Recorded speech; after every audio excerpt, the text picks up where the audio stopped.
पुॼाणाई दुआ मोतिन खे विराए वेंदो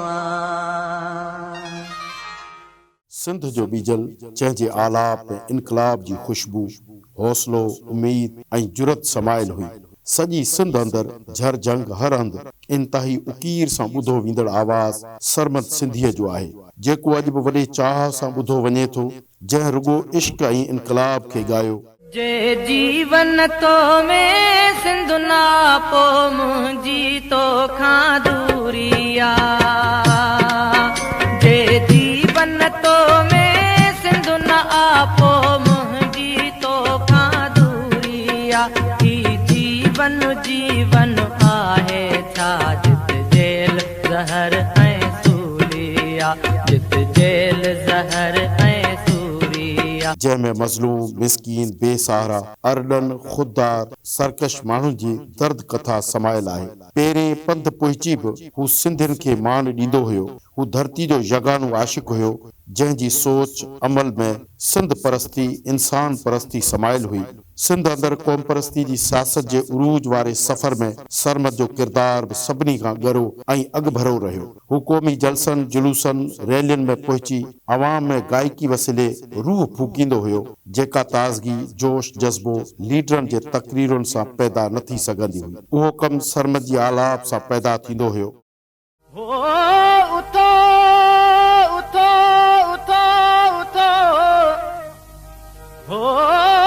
उथो उथो ज़ुल्म जे ख़िलाफ़ हाणे अलम खोड़जे अचो नओं जहान को नओं समाज जोड़जे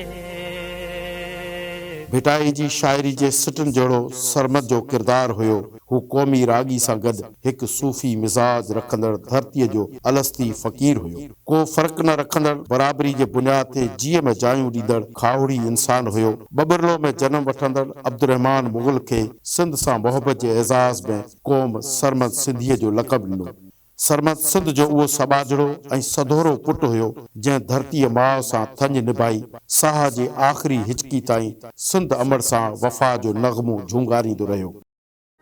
भटकी पंहिंजो दग वयो जीअं को पखियड़ो मंझ गगन न कोई जंहिंजो आहेरो न आशियानो ऐं चमन मां बि पंहिंजे देश में अकेलो ओपरो जलावतन जलावतन मां कीअं रहां जलावतन जलावतन जलावतन मां कीअं रहां जलावतन अॼु बि क़ौमी काफ़िलनि जे सफ़र में सरमद जो आवाज़ क़ौम में उत्साह पैदा करे थो ॼण सरमद खां सवाइ क़ौमी सफ़र अधूरो लॻे थो सरमद सिंध धरतीअ सां सदियनि ताईं जो वचन निभाईंदड़ क़ौमी कारकुन आहे जेको हर दौर में सभ खां वधीक ॿुधो वेंदड़ क़ौमी रागी आहे हर साल 27 डिसंबर सोगवार सिंध जे क़ौमी हीरे जे विछोड़े जी यादि ताज़ी करे वेंदो आहे वठी हर हर जनम वरबो वठी हर हर जनम वरबो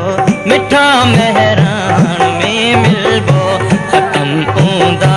हथी वेंदी ख़त्म ऊंदा हथी वेंदी चिट्ठीअ चांडाण में मिलबो वठी हर हर जनम वरबो